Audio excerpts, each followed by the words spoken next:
Since former Golden State Warriors minority owner Vivek Ranadive purchased the Sacramento Kings, we've seen a lot of comparisons, a lot of similarities between the Kings and the Warriors, or really the Kings trying to replicate a lot of what the Golden State Warriors did, building that great dynasty that ended up becoming one of the greatest NBA teams of all time.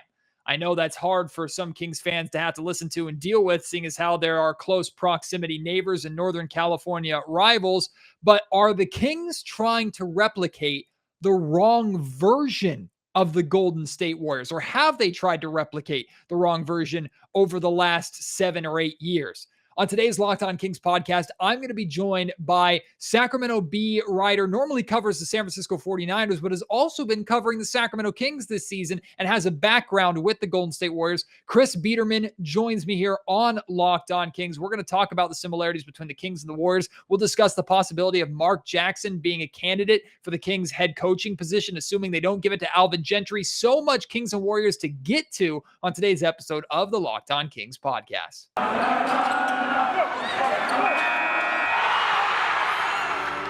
You are Locked On Kings, your daily Sacramento Kings podcast, part of the Locked On Podcast Network, your team every day. And now, ladies and gentlemen, it is that time for another episode of Locked On Kings. Hello and welcome into Locked On Kings, your podcast hub for Sacramento Kings coverage all regular season and all off season. If you're looking for in-depth analysis, game-by-game breakdowns, highlights, interviews with local and national experts, full coverage of your Sacramento Kings from January through December, this is the place for you, part of the Locked On Podcast Network. And today's episode is brought to you by Truebill, the new app that saves you money by helping you identify and stop paying for the subscriptions that you don't want or need. And Truebill can even negotiate better deals for those you want to keep. I'll tell you a little more about them later on in the show. My name is Matt George. I have the privilege of being your host here. I've been a Sacramento sports media member for the last 7 years. This is my 8th season covering the Sacramento Kings, formerly with Sports 1140 KHTK Radio in Sacramento, now with ABC 10 Television. And apologies for not doing a podcast yesterday. I planned on having the wonderful, the fantastic Morgan Reagan from the Deuce and Mo podcast. Also, you can catch her on Kings pre and post game live on NBC Sports.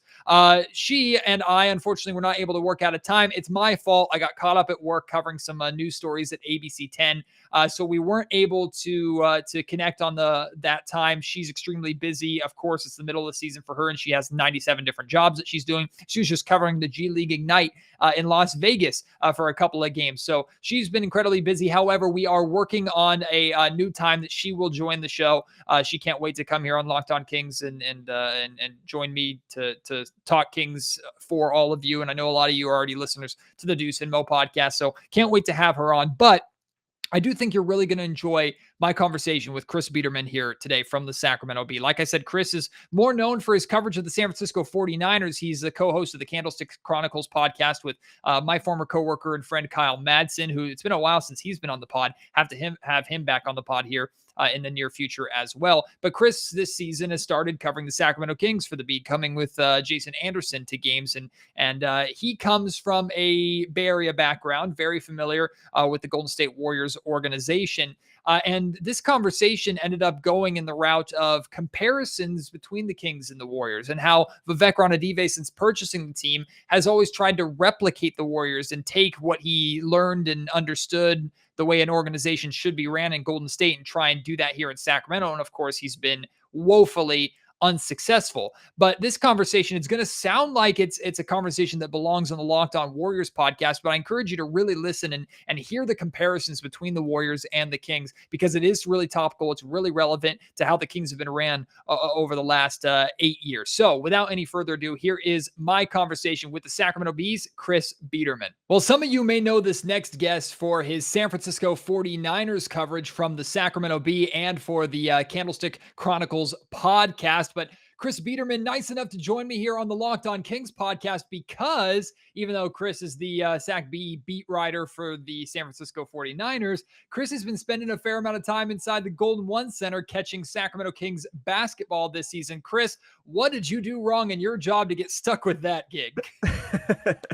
Well, I think the numbers would show, just, the readership numbers, that Sacramento loves their Kings, sort of, or loves reading about their Kings, sort of, no matter what the state of the franchise is. And it might be something that the more chaos and the more turmoil, the more interest. So there's been a little bit of that this season. I don't know if it's been more than any other years, but I think you could probably tell me more than I could tell you. But yeah, people are interested, and so we've been focusing more on local Sacramento sports coverage, which obviously includes the Kings, in that the 49ers are local, but they're in Santa Clara, a little bit further away. So yeah, been dabbling in Kings. It's been fun. It's been a cool change of pace, and I'm a big NBA fan just overall. So it's cool to be in the building for those games. Well, Chris, this is really unique because I'm having a Sac Bee writer somewhat on the Kings beat who isn't super deeply ingrained into Sacramento Kings culture and understands completely like what the fans have gone through, or has the same perspective that all of us kind of tainted media members have who've been around this team for so long, which is like high hopes and overall low expectations. But I wanted to grasp your, because you joined with the Sacramento Bee in 2018, so you haven't been in Sacramento too long. I wanted to get your understanding of what you believe the Kings organization, the Kings team, the fan base. What did you believe them to be when you first came to Sacramento, and then now that you're on the beat, has that changed at all? Yeah, so I mean, as somebody who's followed the Warriors, and admittedly, this might not make your listeners super happy, but growing up a Warriors fan, being familiar with Vivek Ranadive and the fact that he came from the Warriors ownership group, and you hear some of his crazy thoughts, like cherry picking with the guy on the offensive side the entire time. Yep. So the thing with the Warriors under their new ownership, I guess it's not so much new anymore, but Joe Lacob, it was all about collaboration, right? It was all about forward thinking, collaboration, hiring the right people. But it seems like Vivek has not operated, I would say, in nearly the same level of effectiveness as Joe Lacob has. And my thing with the Kings this season was, um, how realistic are the playoff expectations, and ultimately, does it do you any good to just make the playoffs, get into the play-in tournament or whatever as a 9 or a 10 seed, and potentially make it as a 7 or 8 seed once the playoffs actually start? Is that really worth it? Mm. Or should the Kings take a more macro approach and say, all right, maybe we should blow this up in the second year of Monty McNair's tenure, and try to build something more sustainable. And the fact that they're doing things like firing Luke Walton so early in the season, or even going into the season with Luke Walton, given that he apparently was on a really short leash, it didn't seem like it made a whole lot of sense to me, particularly, Monty McNair coming from Houston, where they have a very analytics approach. They seem to be very level headed in terms of the way they typically construct their teams. The way the Kings season has gone and the playoff expectations just seem like it's a very owner centric approach, right? It seems like that's coming from the very top. And I don't know that for a fact. I'm not like reporting that or anything, but just seeing how it's operating, it seems like it's an impatient owner who really wants to make the playoffs, and that's the most important thing. Where, I think the most successful teams in the NBA, and sort of going back to the Warriors side of it, the Warriors traded away Monte Ellis when they had Steph Curry, and it was far before Steph Curry was anywhere near Mm. the star that he is now. But they could have tried to keep Monte Ellis, keep that core together, and then say, all right, let's make the playoffs. Let's just get in there, see what we can do. Because Warriors fans, like, the 28 or the 2008 We Believe season, or 2007, yeah, I think 2007 We Believe season, it was wildly successful, right? Just having all the fans in the building, having just such a crazy atmosphere after such a long playoff drought was a really big deal for the Warriors. But instead of trying to replicate that and keeping Monte Ellis and being sort of a bottom feeder playoff team, they decided, all right, let's blow this thing up. Let's see if we can build out a roster that actually makes sense. And then it could maybe lead to long-term sustainability. And that's, in my opinion, that's not what the Kings are doing right now. They have an unbalanced roster. They're very guard heavy. They lack wings. They're sort of an island of misfit toys with guys brought in the previous regime, and Monty McNair trying to bring in some of his own new guys, and it's not really clear how they all fit together. Yet they're still trying to just make the playoffs, get into the play-in tournament or whatever, and maybe replicate the quote unquote "we believe Warriors." But is that really the right path, Hmm. right? Or should they just trade all of their valuable assets away to other teams who could use a Harrison Barnes, or maybe finally rip the band-aid off the Marvin Bagley thing if that thing's too far beyond repair, right? So um they're in a weird spot, and it's sort of just conflicting ideologies between winning now and just getting into the playoffs to maybe end the playoff drought and have some fan excitement and get fans in the building for a playoff series, versus blowing it up and building a roster that makes sense for the long term, where you could have sustainable playoff runs year in and year out, which is what other teams, like, I know the discussion around the Kings is like, why can't they be the Denver Nuggets? Well, that took the Nuggets a long time to get there, right? And they had to develop their roster in a way that made sense. And right now, I'm just not sure the Kings are doing that. So they're kind of in an awkward place, and I'm wondering, and I'm curious to see if they're going to be able to fix it and get out of that weird spot, or if this is just going to be something that kind of lingers for a while, as long as Vivek seems so intent on just getting into the playoffs. Today's Locked On Kings podcast is brought to you by Truebill. I'm very excited to tell you about Truebill. If you're not familiar with this, you need to download this app right away. I use this. It saved me immediately. As soon as I started using this, immediately saved me almost $300 a month. Do you know why free trials renew without your consent? It's a business scam to get your money out of you without you noticing. Don't let greedy corporations pocket your money. Download Truebill to take control of your subscriptions today. Truebill is the new app that helps you identify and stop paying for subscriptions that you don't need, want, or simply forgot about. And there are so many subscription services now. I had 19 of them. I wasn't even aware of that. 19 different subscription services. I was only using 12. I canceled the other ones, and like I said, saved up to almost $300 instantly. And on average, people save up to $720 a year with Truebill. Companies make subscriptions hard to cancel. Truebill makes it incredibly simple. All you do is link your accounts. Truebill will cancel your unwanted subscriptions in just one tap. It is that easy. Truebill has over 2 million users,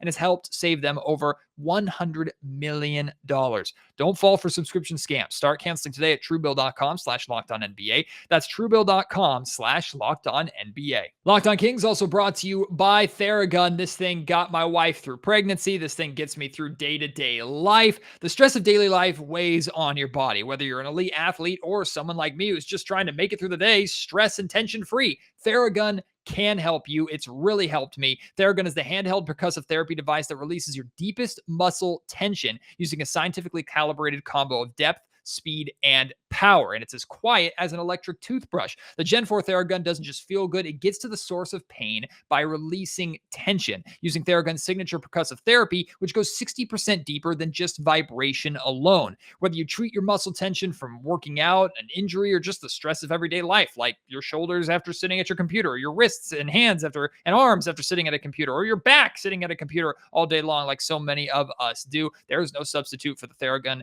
Gen 4. Theragun is trusted by 250 professional sports teams like Real Madrid and elite athletes like Paul George of the LA Clippers, DeAndre Hopkins, Maria Sharapova, hundreds of thousands of customers, and me. Try Theragun for 30 days, starting at only $199. It sounds like a lot. It's more than worth it. Therabody.com/lockedon right now to get your Gen 4 Theragun today. That's Therabody.com/lockedon. Well, Chris, in the case of the Nuggets, they also drafted correctly. In the case of the Golden State Warriors, and this is why I think your perspective with the Warriors, your understanding of that organization, where Vivek came from, is extremely important for this conversation, because the Warriors also drafted correctly. I mean, Steph Curry at first didn't win Rookie of the Year that year. Tyreek Evans did in Sacramento, but look who's in the league, and look who's the MVP, and look who's out of the league trying to get a job. Like the Kings draft history has been in absolute shambles, and everybody knows that, but. You brought up Vivek coming from the Golden State Warriors and trying to, I think there's a good and a bad to Vivek's trying so hard to repeat what the Warriors have done, but here in Sacramento. I mean, the reason why there's so much interest in Buddy Hield in the first place is Vivek wanted a shooter that could rival Steph Curry in Golden State. He wanted that kind of player. We know he fell in love with that idea of having some sort of Splash Brothers or one Splash Brother here in Sacramento. The quick turnarounds. And then, so we're talking about Vivek wanting to take the Warriors' success. And there's a lot of teams around the league who took that Warrior window, how they built that team and then added Durant to it later, how they started that success, and other teams have tried to replicate that. But the Kings are doing it kind of in the wrong way, right, Chris? Because they're doing it trying to replicate almost the We Believe Warriors instead of the sustainable Warriors that built a dynasty that ended up being not just one of the most successful teams in recent memory, but arguably one of the greatest basketball teams of all time. I mean, that's what's so interesting to me is I agree with you. Vivek and the Kings almost want the shortcut in the sense that they want to remove the playoff drought and want to be able to say, hey, we finally got to the Kings into the playoffs. But at that point, then it's what next? Like, I remember having Doug Christie, who's now a Kings assistant coach. But before that, when he was a radio host here in Sacramento, my coworker, I had him on the podcast. And one of the things Doug told me, and he said multiple times, is if your goal is just to make the playoffs, you're going to fail. Your goal needs to be to win a championship. Now, obviously, that's rungs upon rungs up the ladder for the Sacramento Kings. But I wonder, like you said, if the mindset in Sacramento from the top down is wrong, to where we're all just one. And trust me, I'd take a playoff series. I'd take a play-in game at this point in the Golden One Center just to have that excitement. But is that low bar unacceptable for an organization that should be shooting higher and needs to shoot higher to ultimately be successful? Yeah, I mean, so if they were to get into the play-in tournament, and say they advance in the play-in tournament and they have a playoff series and they play the Warriors or the 1 seed, or whether it's the Warriors or Phoenix, let's just say it's the Warriors. Sure. Like, are they going to be way better off because they played a 5 or 6 game series against the Warriors? Like, in the long term, are they gonna is that gonna solidify anything for them? Is that gonna change the dynamic between, De'Aaron Fox and Tyrese Halliburton and Davion Mitchell? Like, are those three gonna be able to fit long term better if they just get a one-off playoff series? Like, is Harrison Barnes going to be solidified as a core member of a starting lineup that can take this team deeper into the playoffs, next year and the year after that and after that? Like, does that all make sense? Like, are the Kings going to get better from that, or is this roster in a place where these guys just don't make sense together from that standpoint, and you just need to move on now and acquire as many assets as you can so you can build a roster that makes sense, right? Because, like, talking about the Warriors again, like, Klay Thompson was the perfect pick next to Steph Curry. Right? And, like, I don't know that Tyrese Halliburton is perfect next to De'Aaron Fox. I don't know who would be perfect next to De'Aaron Fox, which also raises the question, is De'Aaron Fox the best, can he be one of your 2 or 3 best guys on a championship team? I'm just not sure about that, because I'm not sure De'Aaron Fox makes people around him better, and I'm not sure what his elite skill set is, right? Like, he's really fast, but we've seen fast guys, but, like, in order to be a successful point guard in the league, you either need to score at an efficient rate or you need to make a lot of people around you better. And I don't know that De'Aaron Fox does either of those things, right? I think Tyrese Halliburton does some of those things. I think he can make people around him better. I think he has the length and athleticism to be a really interesting defensive player. And I think culturally, he seems like somebody who you could sort of build that winning culture around. So, and Davion Mitchell, like, defense first point guards are great, but are they, is Davion Mitchell going to be somebody who plays in crunch time in a playoff series if he doesn't improve offensively, right? Like, that's a question too. So, like, going back to the Warriors, Draymond Green made a ton of sense with Steph Curry because you had shooting. Klay Thompson obviously made a ton of sense next to Steph Curry. You talk about roster construction, and I just don't know that the Kings, by keeping this core together, are going to be able to have a roster beyond this season that's going to get you into the playoffs year in and year out. So that's why, like, I understand, and I would be really curious to like poll Kings fans to know, like, do they really just want to get into the playoffs just to get in there and say, all right, this 15-year playoff drought is over and we can finally move on from that? Or would they say, man, if this thing really needs to be blown up, we should just blow it up now and then start building this team in a way that makes sense for that long-term sustainability. And so ultimately that's the question. Like, I think you would know better than me. Like, I'm sure there's a large segment of Kings fans who would love to just get in the playoff to say they did. But ultimately, if you want to accomplish something that's meaningful, that's similar to, the Chris Webber, Peja Stojakovic Kings from earlier this century, like, that team was really close to winning a championship because you had a lot of pieces on it that made sense together. Mhm. I don't know that this team makes sense together, and I don't know that getting to the playoffs this year is going to fortify that when you probably have an opportunity at the trade deadline maybe to deal Harrison Barnes for assets or a draft pick or whatever. Um, you have Marvin Bagley, like, what's the situation with him, right? Like, how long is he ever going to turn into a contributor on this team, or does he need a change of scenery, and can you still get something for him, right? So there's just all these questions, and to me it just doesn't make a whole lot of sense to push all your chips into the table to try to make a playoff push with this roster, because ultimately, you either in in the NBA, and everybody knows this, but you either need to be like a bottom feeder and get a prize pick in the lottery, or you need to be a destination where somebody's going to come in free agency. And I don't think the Kings are going to lure anybody in free agency anytime soon. Mhm. So their best avenue towards getting a superstar would be bottoming out. And I understand why Vivek doesn't want to bottom out. From a bottom line, you have a new building, you have a rabid fan base that's dying to see a winner. But at the same time, I do think there's a portion of Kings fans who would love to see a coherent plan that's like, all right, tanking sucks and nobody likes it. But ultimately, if you can tank and you can get a superstar and then make some other smart moves on the margins, whether it's moving Harrison Barnes, whether it's finally ripping the band-aid off with Marvin Bagley, whether it's trading De'Aaron Fox for some pieces or some assets that make sense that you can utilize to build a roster around Tyrese Halliburton and Davion Mitchell.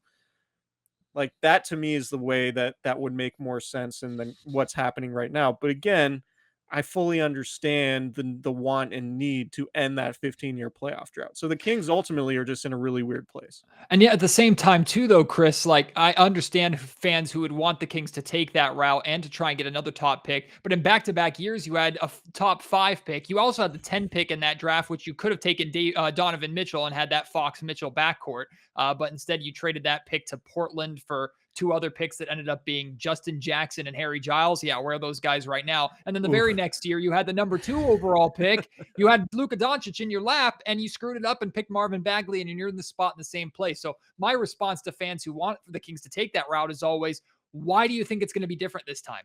And I know Monty McNair didn't make those draft picks, and it's seemingly with his first 2 picks in Tyrese and kind of Davion Mitchell, he seems to have done a good job. But I think the best answer that I can give, and I don't want to speak for Kings fans, but the best answer I can give is the only thing the Kings haven't tried in the last 15 years is making the playoffs. And that sounds so stupid. It's like, have you tried winning? No, duh. But like, what does a one and done playoff appearance do if you get swept by the Warriors in the first round? Well, if nothing else, it gets your main guys a little bit of playoff experience, and it sets up the expectation upon them that it's a snowball effect, that the next season you build upon that. A la, like, the Denver Nuggets are a great example. They, not too long ago, they had just missed the playoffs. Remember, like, they missed out by like half a game or something.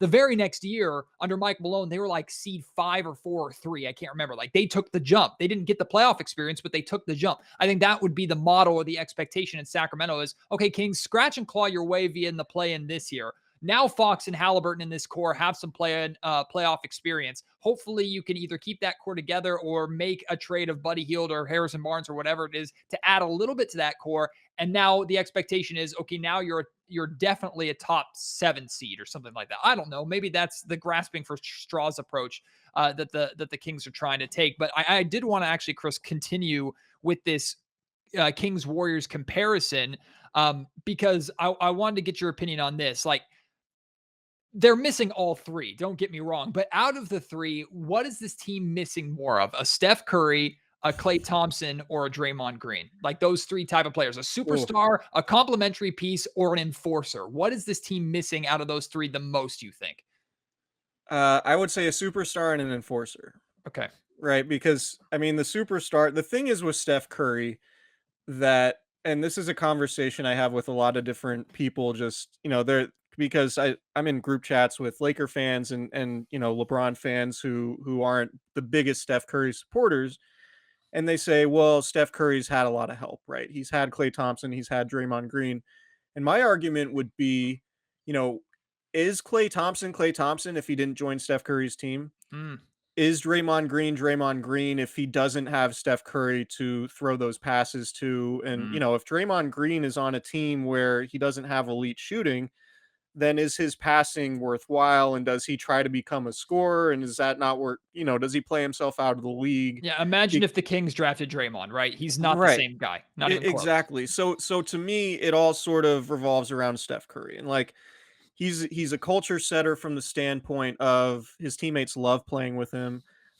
He's a super hard worker, and I covered the finals for the Associated Press in 2018, and being in the locker room as the Warriors are celebrating the winning the title, and talk. I was around David West when he was going on his big rant about how like Steph Curry is great because of the way he works, right? Klay Thompson's great, and Kevin Durant's great because of the way they work. And that's just thousands of shots a day, right? Like he's the greatest shooter in the world, but he has to maintain that by having a work ethic that lives up to that. And I'm not saying guys on the Kings don't do that, but I don't know in being around the Kings, I don't know that there is a culture setter Hmm. in the locker room, right? And I think Draymond Green's part of that too, but just in a different way, more of that enforcer type that you mentioned. So like I don't know if De'Aaron Fox is the guy who is putting pressure with his work ethic on other guys to have that who to match that work ethic, right? Because when Warriors players, you hear them talk about Steph Curry, when they mention Steph Curry and his work ethic and how he's working, they don't want to let Steph down because they see all the work he's putting in, right? And so I don't know if there is that galvanizing force anywhere in the Kings organization that's forcing anybody else to uplift their own games or develop their own games in a way like, hey, I don't want to let this guy down. He's a great teammate. He's doing everything he can to help us win games. Like I need to elevate myself to that level to help us be successful.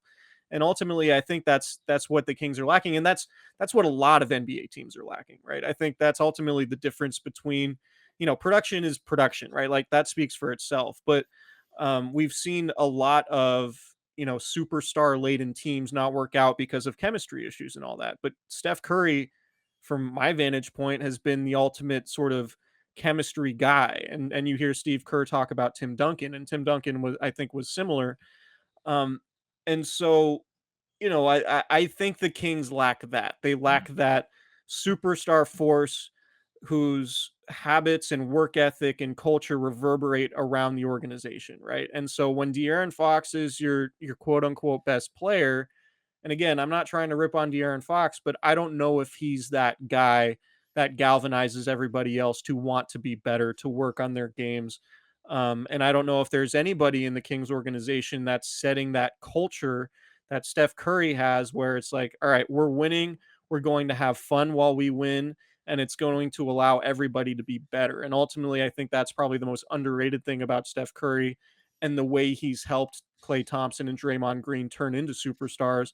And I think that's a huge reason why Kevin Durant wanted to come to Golden State to begin with, because he saw that culture and wanted to be a part of it.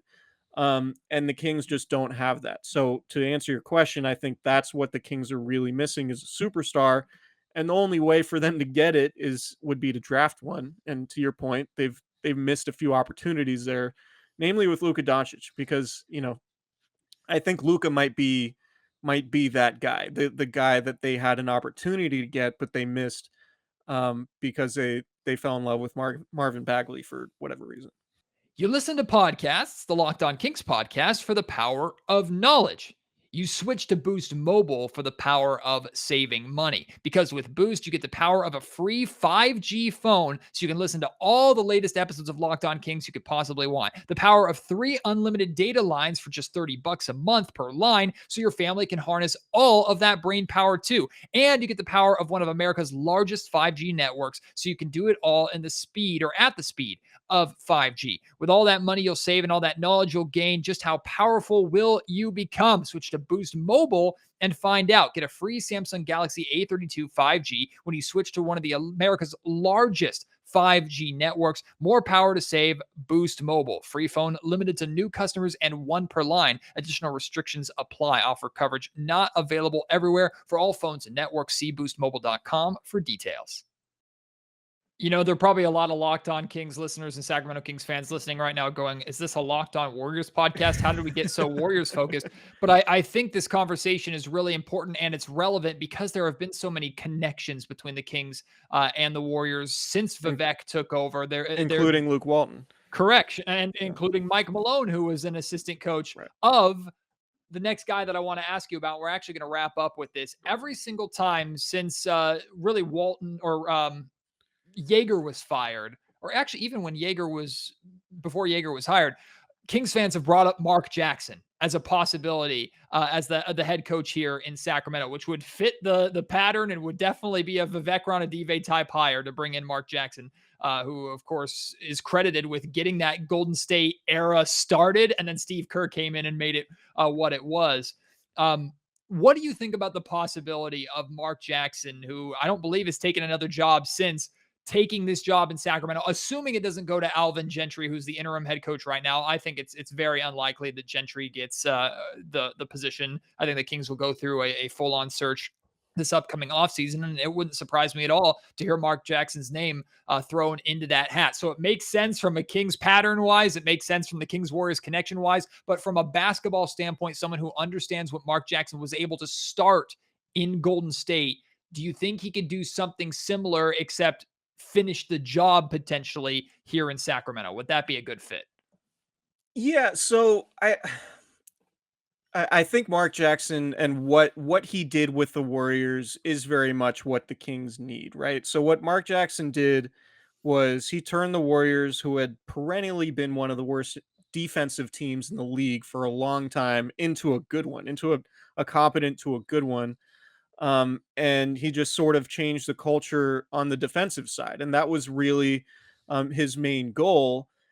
But I also think Mark Jackson was somewhat limiting in terms of the way he coached offense. It was, when the Warriors did make the playoffs under Mark Jackson in his last season there in that first round, that 7-game series against the Clippers, it was like a lot of Jermaine O'Neal post-ups at the very end of Yep. Jermaine O'Neal's Yep. career. And you saw, a lot of Steph Curry and David Lee pick and rolls, which worked.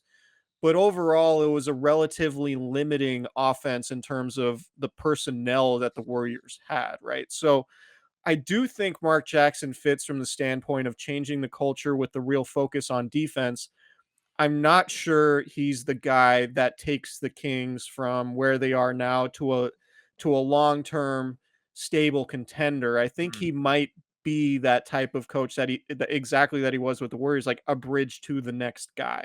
Mhm. Right. And so I think he would make sense, but there was also some weird behind the scenes stuff with assistant coaches and some weird whisper campaigns behind the scenes. And that just, there was some dysfunctional stuff happening with Mark Jackson that ultimately led to his demise there, aside from sort of being limited offensively in terms of the way he liked to attack things. So I do think somebody like that who could change the defensive culture would make a lot of sense for the Kings because that's ultimately what they need. But in terms of Mark Jackson specifically, I'm a little dubious about just how, what type of offense he would run and sort of the behind the scenes stuff, the day-to-day stuff, the relationship building in the organization, which we know is so important. And ultimately, with the Kings, being as dysfunctional as they are, I don't know that Mark Jackson is necessarily a stable a stable force if he does become the Kings coach, right? But I agree with the premise that somebody like him to come in and change the culture in a way that Mark Jackson did defensively when he first joined the Warriors makes a lot of sense. But in terms of somebody like ultimately, I think if you're making a hire, you want somebody who can get along with everybody in the building. You want somebody who can get along with all of the players and who has a consistent message that the players like to rally behind. And I don't know that Mark Jackson necessarily is that guy. And I think the fact that, when did he get fired? In 2013? I think ultimately the fact that he hasn't gotten a job or even many interviews since then is sort of telling, right? Like, Mm. you would think if Mark Jackson was a real viable candidate, he would be in the discussion for more jobs and a candidate for more jobs. But from my understanding, I don't think that he has been. So I wonder if there is more to that than just on the surface. But um, yeah, the idea that you get a coach in who can improve you defensively and start from there, I agree with that, and that would benefit the Kings for sure. But I just don't know that Mark Jackson necessarily is that guy because of all the other stuff. Well, the Kings have had the worst of both worlds with their last two coaches. They had a guy that Right. the players didn't like, and Dave Yeager, who got this team to win halfway decently, and then they had the player or the coach in Luke Walton, and all the players loved, who couldn't figure things out here in Sacramento. So hey, throw Mark Jackson's name in the hat. Kenny Atkinson, anybody from college, you and I should probably be in the mix at this point. Kings are Kenny grasping for Atkinson straws. would be a good one. I And think the Warriors love having Kenny Atkinson on their staff this year. well, it would make also continue the pattern make a lot of sense too. We'll see what they do. Yeah. Chris, the work that you provide at the Sacramento Bee, all Locked On Kings listeners should consider a subscription absolutely for the work that you and Jason Anderson do covering the Kings. Then, of course, San Francisco 49ers fans, if you aren't familiar with Chris, you need to be. His work covering the Niners for the Bee, plus with Kyle Madsen on the Candlestick Chronicles podcast is absolutely must have. For your coverage there, Chris. This can't be the last time that we do this, my friend. Thank you so much, and try not to get hit by too many tomatoes on your way out the door, as Kings fans curse you for making this somewhat about the Warriors here today. But I appreciate it. No problem. And you and I got to get out on the golf course soon, man. And yeah, be well. Thanks a lot for having me. Had a lot of fun with Chris here on the Locked On Kings podcast. I hope you enjoyed that conversation. I hope you didn't just take away that we were talking more Warriors than Kings there. I hope you see the similarities that we were discussing. And now we want to hear from you, your thoughts on the Kings trying to replicate the We Believe Warriors more than the Dynasty Warriors that actually won championships, multiple championships, might I add, and one of the greatest teams of all time. Also want to hear your thoughts on the possibility of Mark Jackson becoming the next head coach for the Sacramento Kings. Lots that Chris and I talked about that you can unpack and share your thoughts on. Send them to me at MattGeorgeSack on Twitter. Email me, mattgeorgesports@gmail.com, or leave your comments down in the YouTube comment section down below. Finally, Kings basketball is back tomorrow. The Kings hosting the Orlando Magic. It's a very winnable game, but that doesn't mean nothing with this Kings team, as you know. Regardless of win or a loss, we will talk about it here on Locked On Kings. So I hope you will join me for that. Until then, my name is Matt George. You have been listening to the Locked On Kings podcast, part of the Locked On Podcast Network.